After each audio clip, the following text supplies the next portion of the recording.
There we go. Awesome. If you need anything, you need a drink or Okay. shout, we'll got you. Thank you, Tracy.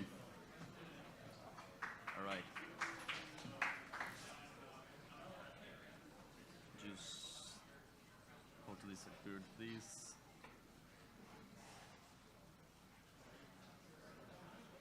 Let's go to close this. Cool. Okay, guys, so if I say car, you say hacking, right? All right. I'm going to say car, and you please say hacking. Yeah. Car, car, hacking.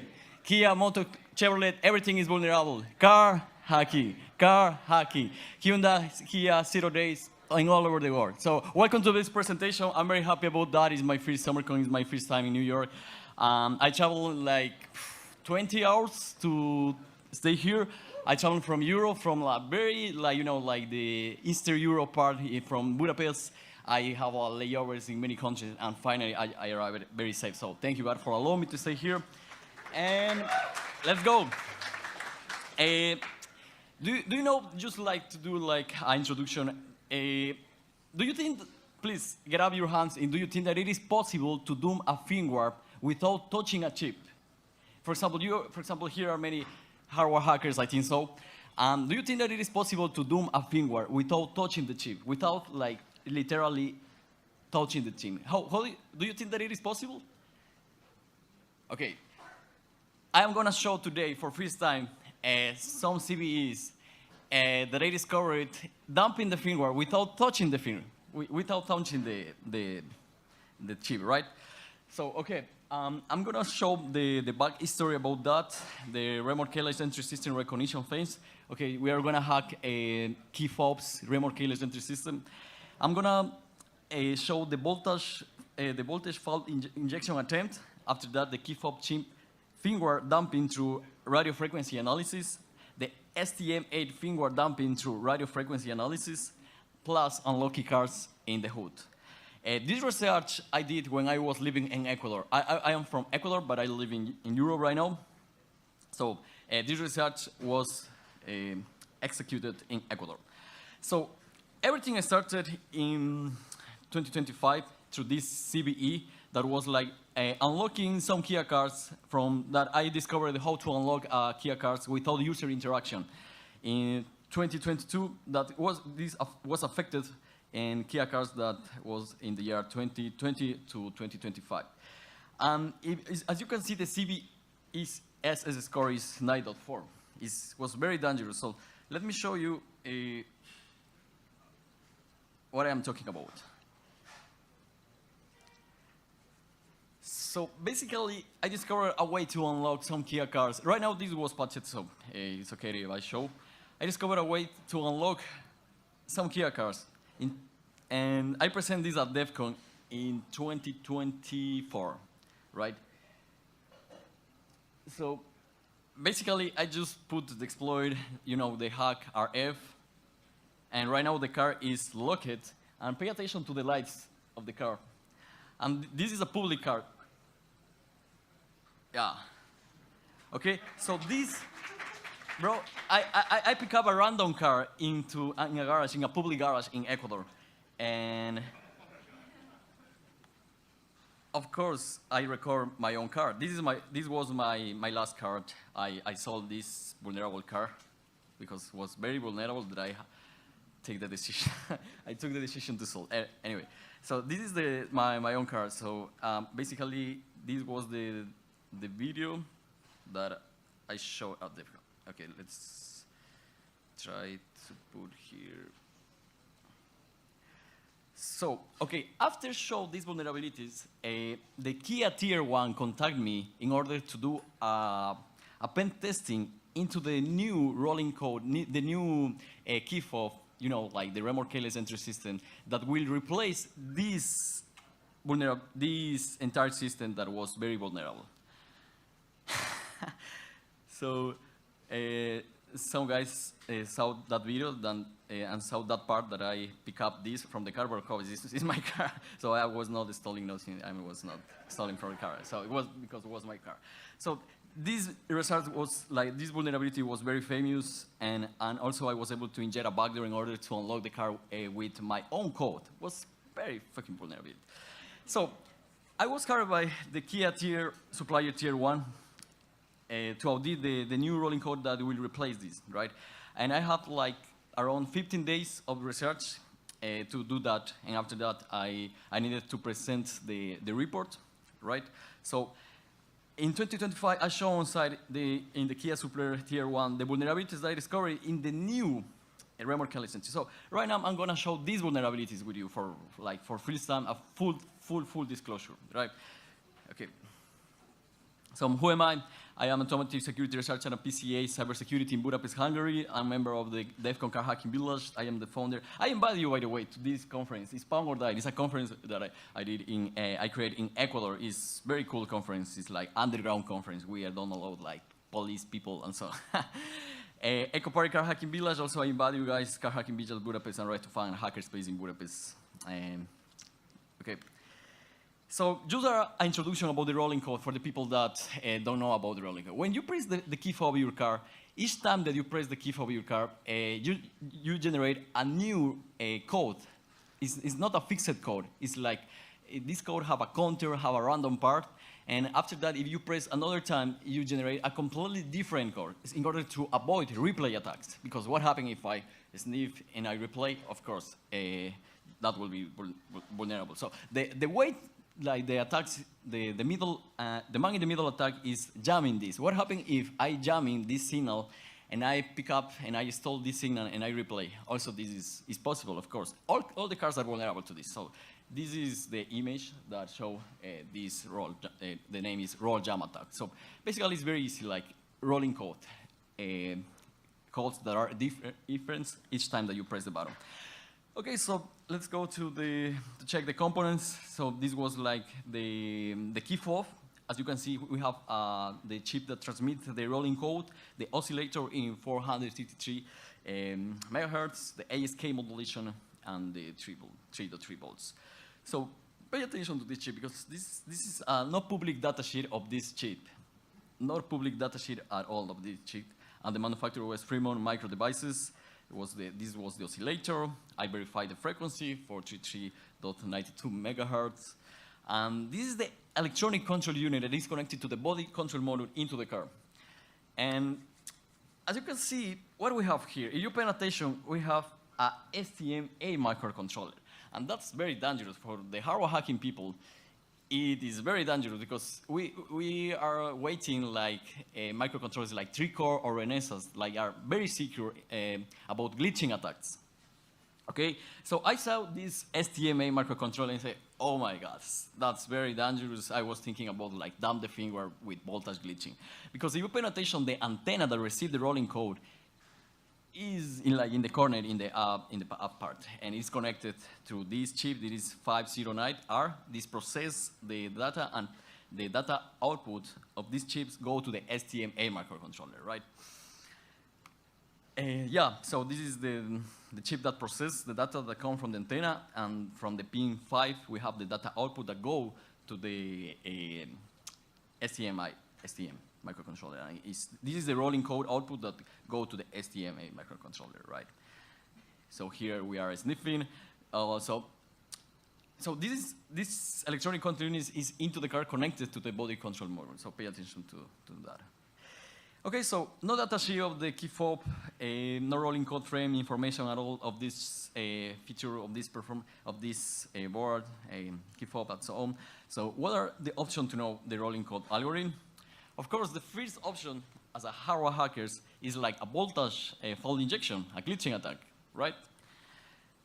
I had many successful attacks with this previously, doing glitching to STM32 and RF52 as well. So I was thinking that this will be very easy. But wait, the issue is the opposite. So to summarize the glitching attack, here we have, like I was doing glitching with the faultier boards. It's like very cheap that a friend of mine gave me at DEFCON 3 years ago. So here we send the signal of the glitching, like it's like to put the voltage to ground. Like for example, if it is the chip is with 3.3 volts, or in the most of the cases, just the power of the chip is 1.8 volts. We put this voltage to the ground. In what moment? In the moment of the trigger. So we pick up a signal from the chip. In the most of the cases, is the reset signal, and this is like the signal that say, hey, after I receive the signal, I'm gonna wait this delay, and after that, I'm gonna glitch. To be honest, the glitching theory is very easy, but in the hood to do that, the things change a lot because there are a lot of variables, hardware variables, voltage, and so on. So as you can see, the protection of the STM in order to don't allow you to dump the firmware is this.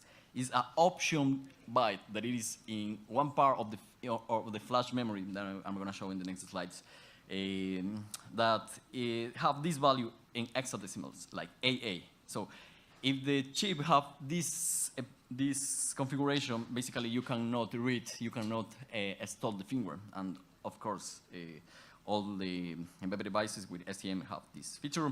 So basically we need to change this in the moment that when we power on the electronic control unit, there will be a time that this value is read, and we need to change this with the voltage glitching attack.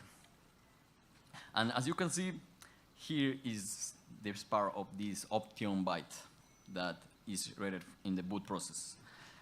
All right, so here's some information about the BCC pin that we can pick up from several pins.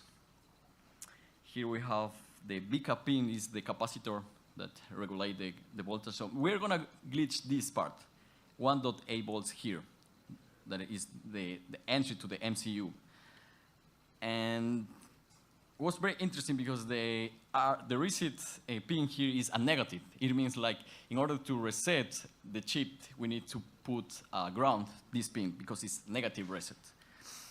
And this is the pin that have the communication with the programmer. This is like protocol that allow you to program the STM, and it is the pin 38, is the SWIM. And here are the connections.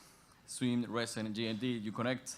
And I was soldering this, and here is a summary of these pins. So basically, I need to pay attention to the B cap, the capacitor, because this is the coupling capacitor that I need to remove in order to do glitching in this part. Here, I'm gonna inject the glitch BCC, GND, red, and WIP. So this is the capacitor that I removed, the glitching setup, and of course, I need to do a power analysis in order to discover in what time after power on the STM is read this value. So as you can see, in this moment after in the boot process is read this value. This is called power analysis. And I check it, okay, I cannot dump the firmware because it's protected with this red out protection. And this is the exploit that I was using, like in a while through with a random delay between this range, with a random pulse duration between this range, and I was using STM8 Flash. It's like an open source tool that allow you to do that. And there is like famous 2 articles in internet about how to do this glitching in STM8 microcontrollers. And if you read this, is like very easy. Like you just remove the capacitor, do the glitching with these random delays. After that, of course, you need to do like the power analysis before in order to know the range. Basically, to be honest, it's like easy. Okay, so here we are looking for looking the glitching signal, and here's the reset.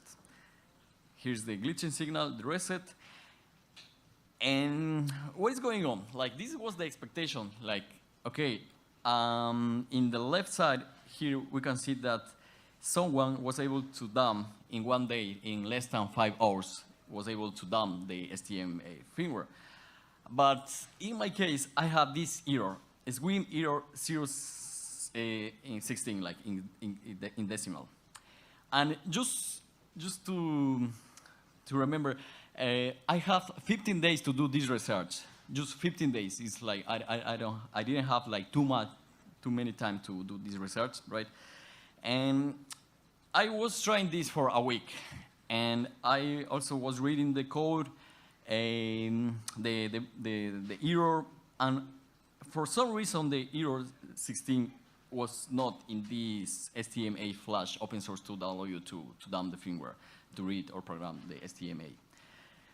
And To be honest, I checked everything. I checked it. I changed the risks. I changed all the variables, everything about the in my setup, and I realized that the error was in the STMA programmer that I was using, because when you program a STMA microcontroller, you have two options: use the cloned China's programmers, and use the original STM8. So of course, in Ecuador, I there are the option to buy the cloned China's these programmers. So I realized that these are the error here. So I was thinking about to buy the original STMA programmer, but I didn't have too much time. So that's the reason that I decided to move to another idea. So wait, what about the firmware in the key fob chip that transmit the rolling code? Maybe there is another way to get the rolling code algorithm. So yeah, this is the radio frequency analysis. What about the radio frequency side channel talk? This name I just invented in my mind at that moment.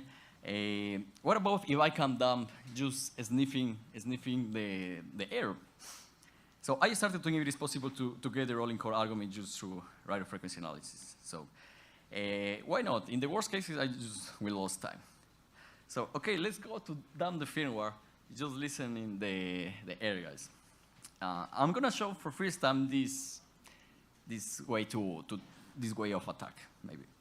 Okay, so to be honest, it's complicated. So right now we are gonna go like in deep all of this until the last slide. Here I am analyzing the spectrogram just to verify that, because some key fobs send the rolling code in another kind of different frequencies in around the same frequency. So I just verified that there is just one frequency with the spectrogram in order to, when we press the button to unlock or lock, we have the same frequency. And a simple view, I have an ASK modulation. You know, like there is like parts that there is no signal, and also there is part with signal, and it is like very probably ASK modulation. And what kind of ASK modulation I discovered is like on-off K modulation, like very easy. Like we have the carrier here, the data, the rolling code that go in this part, the carrier, then it is a multiplexer with this, and after that go with the antenna. And so here we have like 1 and zeros. Okay, so I put a bandpass filter in order to have a very clean signal in order to do a better analysis, because I recommend always apply a bandpass filter, because you are gonna have like a lot of noise, or maybe some zeros and ones that are not part of the frame of the rolling code, you know. So after apply these features, the noise, the center, the sample size, 600 samples per second, the error tolerance, this is the signal that it is demodulated. So here we have 1, 0, 0, 1, 0, 0, 1, 1, 1, 0, 0, 0. And I discovered that the frame has like around 161 bits.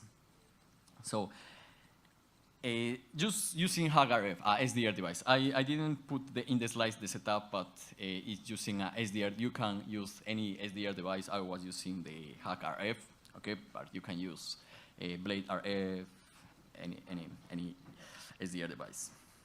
So okay, so in the most of the cases, the frame is encoded. When you press the button, if someone sniff, of course, is not able to know like the frame because it's encoded. And also need to demodulate and so on. I think anyone do that, but of course, what is the codification here? What are the patterns I'm observing in the demodulated signal? And I check it is like 1, 1, 0 and 0, 0, 0, 1. As you can see, there is many of these patterns, like 1, 1, 1, 0, 1, 0, 0, 0, 0, 0. And I realized that this is part of this codification, like it's pulse width modulation, PWMM. So it means like when you are gonna send a 1, you send through 4 bits, 1, 1, 0. And if you are gonna send a 0, you send 1, 0, 0, 0, right? And as you can see here, this is the representation of the manual decodification of this. Here we have 1, 0, 0, 0. It means like 0. here we have 1, 0, 0, 0 is like another 0, and here we have a 1, for example, 1, 1, 1, 0. And if you do that in a manual analysis, you are gonna know that the 161 bits divided to 4 is 40 bits, plus 1 that it is this that I didn't pick up. So in total it's 41 bits in the rolling code. Okay, so what was the next step of this is like pick up take many samples of this in order to figure out, because right now I discovered that the frame is not encrypted, and that is very dangerous. It's not encrypted, guys. To be honest, it's not encrypted at all. Only encryption that we have here is this codification, but it's not encryption, it's just codification that is applied over the modulation. It's like one modulation over the modulation, but it's not encryption. We have no symmetric encryption at all or asymmetric encryption at all here. So I was taking some frames, and I discovered that there is a counters here, right? And I discovered this counter and also a random number here, and this counter. But in the first stage of this was very wrong, and this is the log signals. Also, I discovered the same random part, and the counter here is absolutely, there is a counter here. And with this, I verified the frame is not encrypted, because I can see the counters, I can see the random part of the rolling code, I can see the possible preamble, I can see everything. So after recovering like more than 200 signals pressing the key, I realized what is the exact rolling code frame. So this is the rolling code frame, guys. We have so basically what we did here, we pawned, we get the firmware of this without like dumping.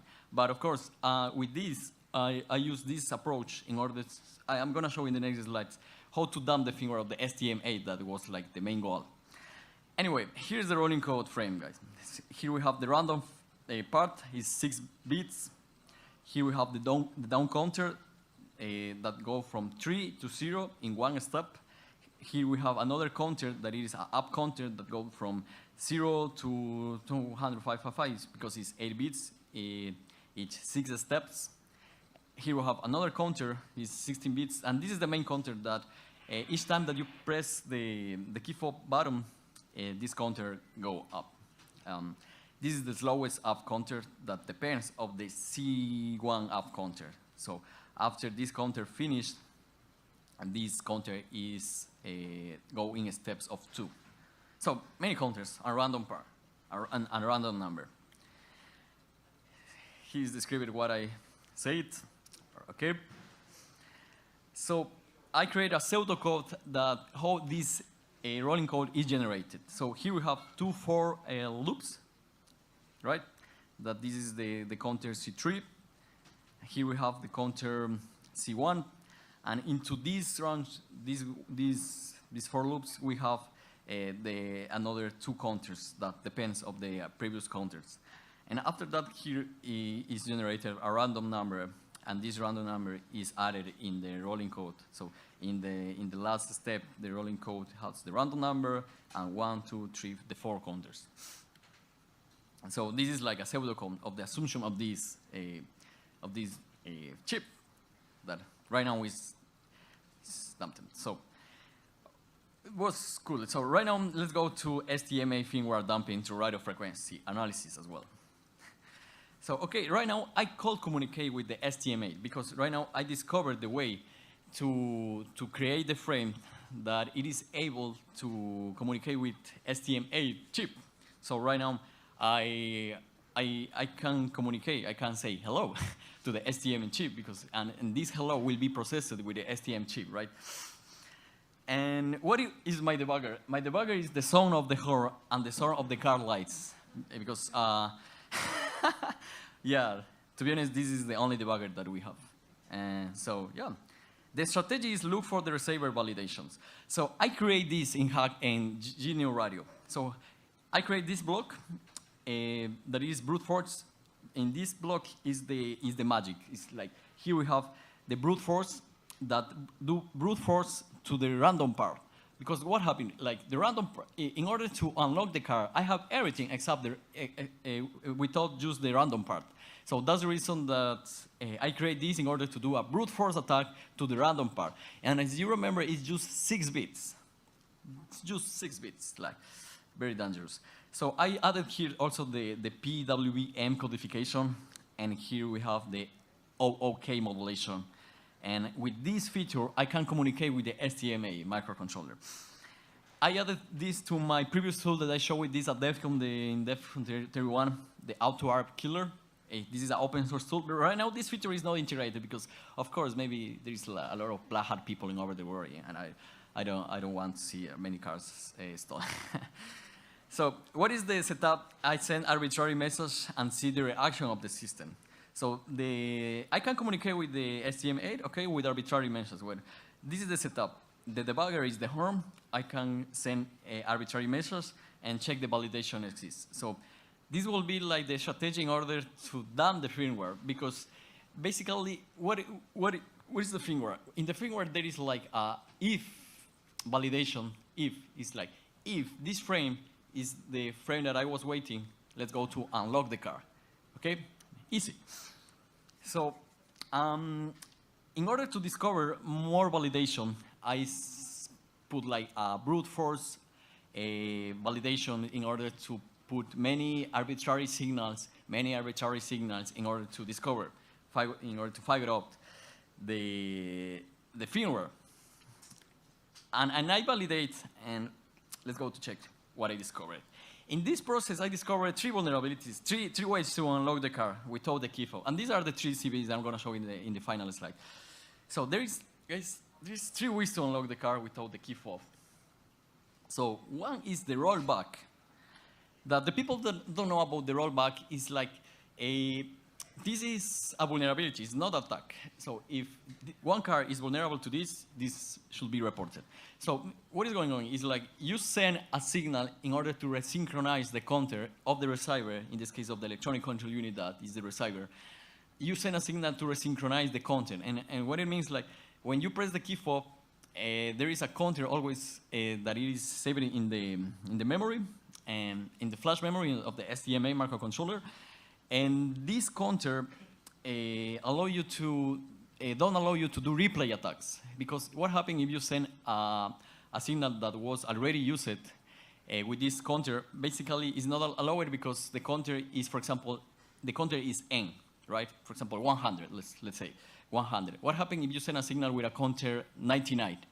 This will be not a valid signal, and the car will be not unlocked. But what happens if you move the counter from 100 to 98? Basically, you are gonna can unlock the car with a replay with using the counter of 99. You understand? Okay. So basically, after you resynchronize the receiver, you are gonna send previous old rolling codes frames, and you are gonna unlock the car doing a replay attack. That's very dangerous because you can resynchronize to an arbitrary counter. For example, right now let's think that the counter right now, for example, in the Kia cars are like 200, and you put the counter is 0. Basically, you can replay the previous old frame that you recorded and do replay, and the car will be unlocked. And this is a vulnerability. Right now, all the cars, the secure cars, are not vulnerable to that. And you discovered this, please report. So this is what I mentioned, like I captured like the rolling code N-4, and this was valid.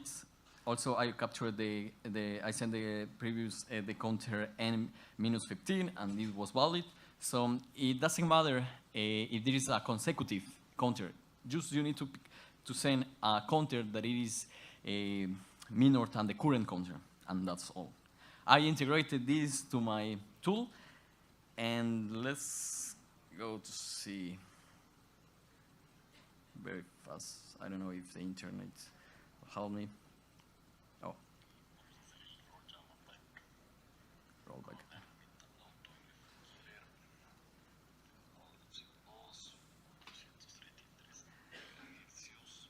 So this was the lab. I power on the electronic control unit with 12 volts. and the horn. So remember, the only debugger that we have here is the horn because I connected in the data output the horn. So basically, if I have a successful attack, basically the horn will be with sound. We are gonna have a sound.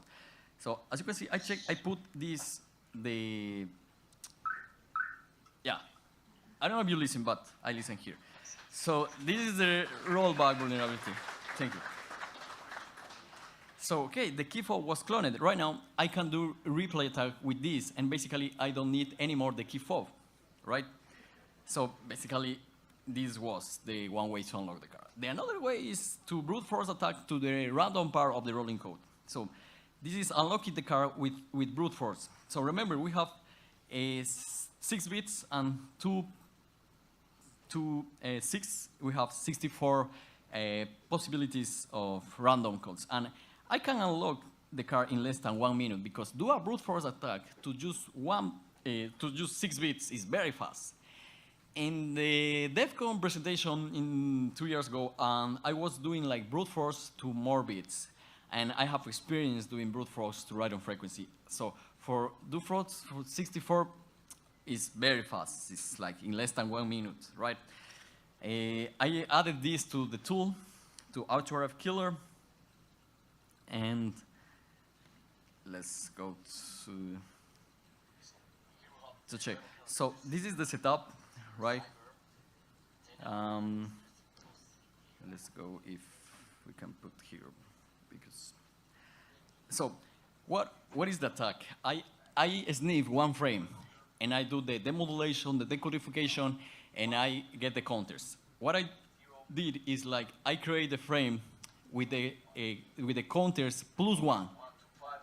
Okay, so if I pick up, if I get the counter 100, I put in my own frame that I am generating, I put the counter 100 + 1. It's like 101. And the counter that go down is like -1. And I create all the frame with the counters. And basically, right now, I am just need the random part, right? And I put this in the tool in order to our user just need to put the counters, and basically, voila.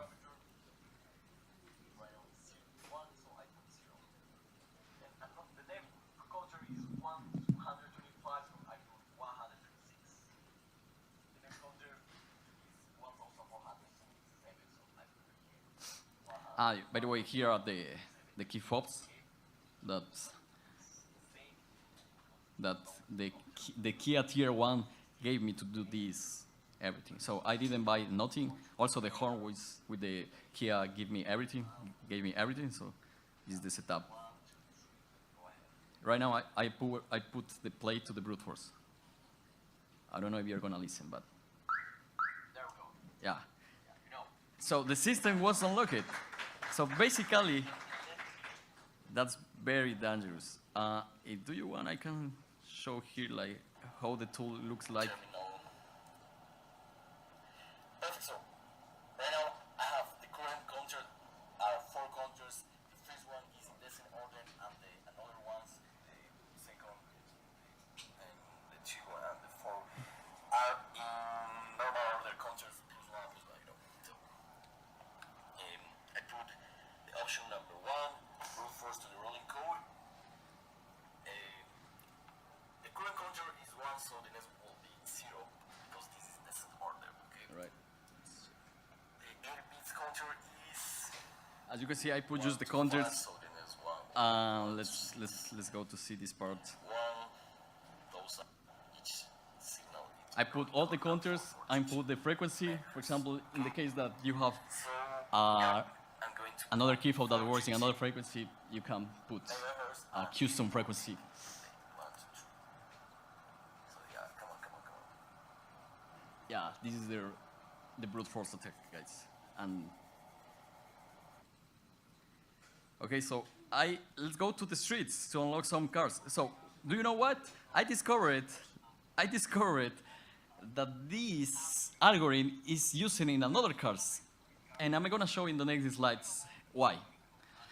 And this is a Chevrolet Optra that is very old car. This year, I don't know, remember, it's like 2014 maybe.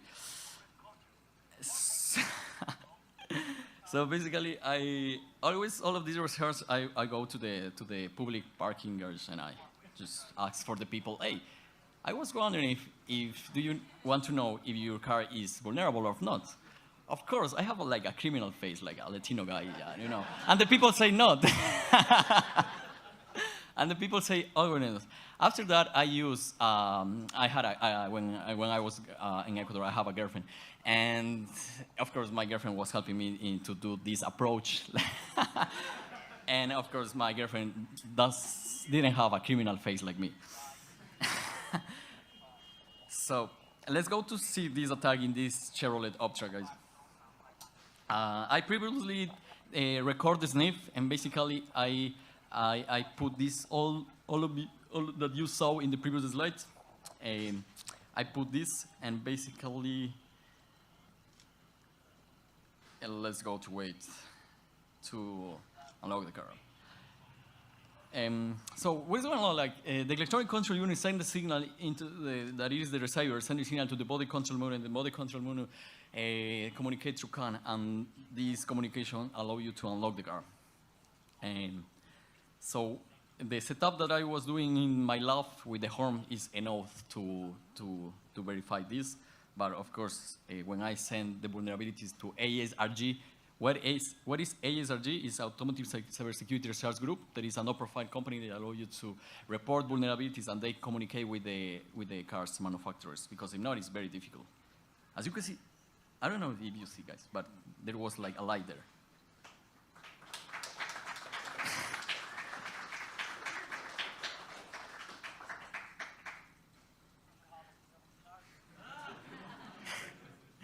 I taped the plate.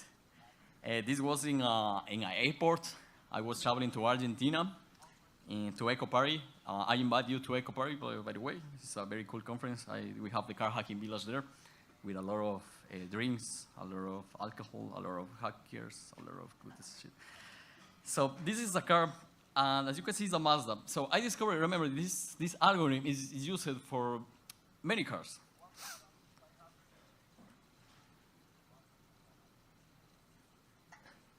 So as you can see, this is the Hack RF, that is the upper side.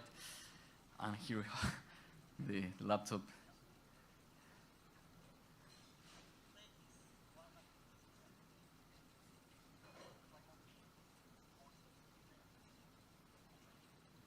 So yeah, this was in the airport garage, a public parking.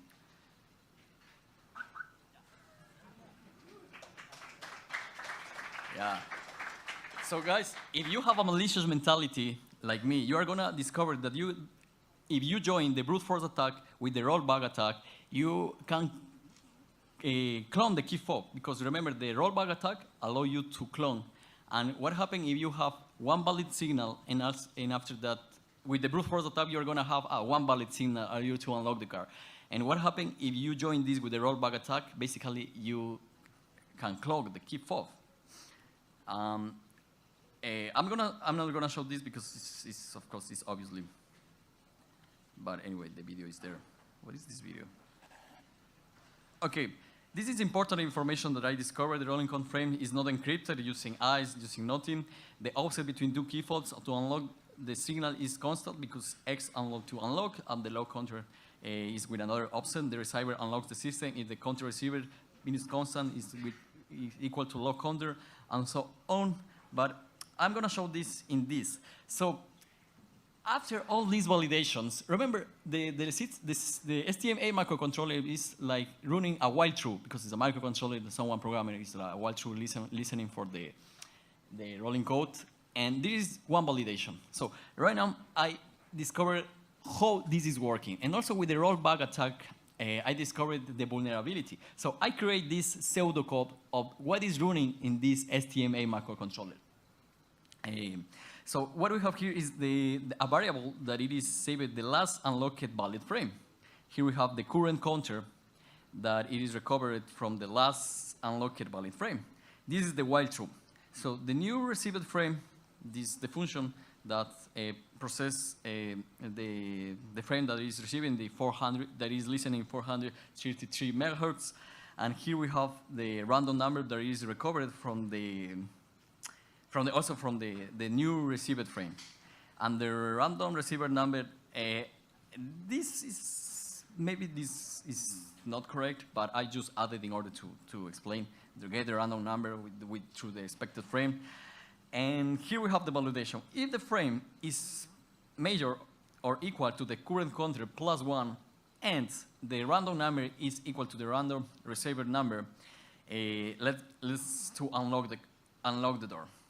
In this part, I discovered like there is no synchronization, so the random now is this even more dangerous because the random part is created in some way with a mathematical function using the counters. So it's not 100% a random number. I was trying also to discover with a mathematics, but I didn't have time. Like I just had 15 days. So maybe if someone have more time, we'll discover how to generate the random number, and maybe is without the brute force attack we can generate an arbitrary random numbers. Anyway, after that there is this last unlocked valid frame is equal to new received frame, in order to update the variables, and the current counter, as you can see, is recovered for the last unlocked valid frame that previously was added. And this is the rollback vulnerability, because what is going on? Because what happens if you press the key fob in out of view of the car? For example, you have, for example, right now, I have the key fob here, and my car is in Budapest, for example, and of course, if I press the key fob, the counter is going up in the key fob in the transmitter. So what happens if I come back to Budapest and I press the key fob? The resynchronization needs to be performed. But what happens if there is no validation in this resynchronization? Here we have a rollback vulnerability. That this is the vulnerability that allow me to send a resynchronization signal and reuse a previous running code. So there is no validation here of this. In the most safest cars, in the German cars like the Audi, BMW, Porsche, all the Volkswagen Group are very secure at all. These don't exist in these cars. So in this case, we have current counter is equal to the frame counter. But there is no more validation. So basically, this is the vulnerability. So with this, I found the STMA. This is the pseudocode that is running in the STMA after all the validations, because of course I can unlock the car with this assumption of the STMA microcontroller. So that's the way to how to dump the firmware of a chip without touching the chip. So that's what the way. So guys, what are the findings? The findings was the rolling code without encryption, the rollback attack, the vulnerability detected, low entropy, just 6 bits. So guessable rolling code through brute force attack, So ideally, it is possible to duplicate the key fob without the key fob, because what happens if you do brute force to the counters and also to the random part? Basically, you are gonna unlock the car. Of course, this will take like days. This brute force attack will take days or weeks, who knows? But it is possible, remember, because the receiver doesn't block brute force attacks. So if I have time, maybe I will do this in the future, like unlock the car without the key fob. That will be interesting. So in 25 June, I received my first payment as an independent car hacker. So it was very good to do that. I was living in Ecuador in that moment. Okay, so this is the CVE timeline. I discovered the vulnerabilities from April to May. In May, I reported this to Tier 1 supplier Kia, and they decided not to use this vulnerable keyless entry system. That was very good news. In September 16, after gathering all the information about the affected product and clarifying the supply chain, I reported this to ASRG, like this is a CNA specific for automotive cybersecurity. And from October to December, ASRG was working in the communication with the manufacturer, that by the way was like a China's manufacturer, which was proven to be, was very difficult. To be honest, report a vulnerability in cars is very difficult. It's like the timeline takes years. It's not like in GitHub, if you find a vulnerability in GitHub, it's very fast. So in February 15, the CVEs, GitHub repos, I mean, the CVEs were published. So here we have, this is the system name, Mika KE 700, a clear text rolling code transmit. This is the CVE. The another wins like the rollback attack is acceptance the previously using rolling code, rollback attack vulnerability, and the brute force vulnerability due to the low entropy. Okay, so what is the conclusion, guys? Here is the supply chain problem in Latin America. So there are cars assembled in Latin America, like in Ecuador, for example, in Colombia, and so on, in Argentina. We have, for example, Hyundai, Kia, take the parts from Korea. For example, the Kia case, take the parts from Korea. And what happened with the key fob, with the remote keyless entry system? In order, maybe, to do the car less expensive, they don't use the original key fob, Kia key fob. So what they do after this was like a research. They contact a local provider. For example, if we are in Ecuador, they contact an Ecuador local provider, that is the tier 1, and the local provider, because this is like, if you ask to Kia, what is the manufacturer of this remote keyless entry system, the key fob, they don't know. And these guys also don't know. It's very crazy because anyone don't know about who is the manufacturer. So it was very difficult, but I discovered the chain. So the local provider contact to another provider that it is the LATAM provider that provide this to many cars manufacturers in LATAM, in Latin America. And this LATAM also don't know about what is the manufacturer. So they contact another China tier 1. Is a chain that never ends. This tier 3, these Chinas, also don't know who is the manufacturer because these guys contact directly to another underground aftermarket Chinese rolling code system that is like ARM secure system. And this is the and here in this moment is the introduction of the vulnerable component. With this, they come back, say, hey, here's your safe rolling code system, and they put the Kia. With this, I'm gonna finish. They put the Kia brand in this China's aftermarket system. They put they added the Hyundai, the Kia, the Mazda, and so on. And they resell this to the LATAM provider, resell this to the local provider, and the local provider provide this to all of these Latin America aftermarket. So that's very dangerous. This don't work in Europe, this don't work in United States, and this don't work in another countries. So this remote keyless entry system, if you look for Pica Auto, this is in Spanish, but it's like we have a very good relation and cooperation with our clients, with our customers in South America, Central America, Europe, Asia, and so on. So what are the countries affected?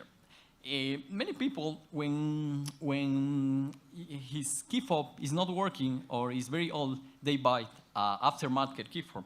And this algorithm is used in all of these aftermarket Chinas. I discovered this is another algorithm very similar to I showed today. And all of these are vulnerable, are not encrypted, vulnerable to rollback attack vulnerabilities, and so on. So it's very difficult to find a secure aftermarket rolling code remote keyless entry. So what it means, like, if you have your car and you are going to change your key fob, is the probability that you are going to have a vulnerable key fob is 100% problem. So the aftermarket rolling code remote keyless entry system is a risk. So thank you very much, guys. That's all. Thank you to ASRG. Thank you, Summercon. Thank you, Tracy, for telling me about this. Even it's my first Summercon. Thank you, PCA, for support this, and thank you very much. So if you have questions, please let me know.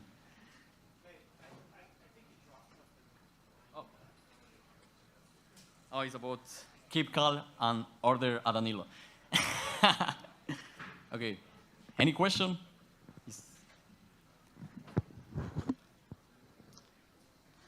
Okay. There we go. For as many as 2 questions. Is the Okay. P5 always doing like a rolling, like a constant voice on itself and communicate with the car? You mean in the key fob by default? You mean? No. How does it know what the random number is? Yeah. As you can see, the random number is generated, is not 100% random number, is generated from the counters. I don't know how, because I didn't have time to figure out that, but I tried, but in some way, it's generated from the counters with a mathematical function. Yeah. So it's not very random.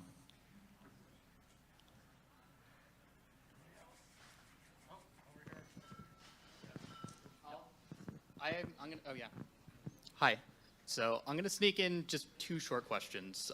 One, the STM chip inside of the car, does it do any kind of rate limiting to the signals that it receives, or is it just processing them as fast as you can send them? And then second, the pseudocode that you showed, there was one statement where if the counter received from the key was lower than the one that was last valid from the car, it would perform the resynchronization. Is there any valid reason that it would do that, or do they just throw that in for simplicity's sake or reliability's sake? Okay, very good questions. The first question is true, like your assumption is true. The electronic control unit is always listening in that frequency. So if you send trash in that frequency 433.92, for example, a jamming attack, basically the receiver is always listening the trash that you are sending. And so maybe you can create a denial of service. This is vulnerability, of course, of jamming. So what happens if you know the specific frame, basically you can communicate. And also, I was thinking something very crazy. Maybe in the future, if I have time, I was thinking about overflow in the STMA microcontroller, because right now I can send arbitrary message. Man, come on. There is like a if validation. There is memory. So let's try to hack the STMA through memory corruption, because right now I can send arbitrary message. Good. Regarding to the second question, yeah, the rollback, the synchronization works in the way that there is a window in the rolling code, a window that allows you to unlock the car from this range. For example, let's say the number 100 is the number n. Allow you to unlock the car from n plus to 10. So the window is a range of 10. So you can unlock the car with a future 10 valid rolling codes.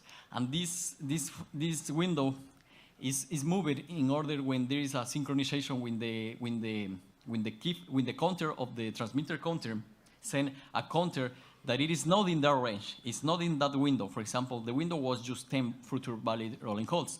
If you send a rolling code that it is, for example, 200, is like more than 100, is like 100 window. In that moment, the counters need to be resynchronized, and that's in that moment occurs the vulnerability, because there is no validation that I cannot. The validation is not. There will be a validation about if the counter is less than the current counter. Let's go to invalidate that. So there is not this validation. So basically, I can move the counter to less than 100 in this case. For example, to the counter to 50. And after I resend 51, the car will be unlocked.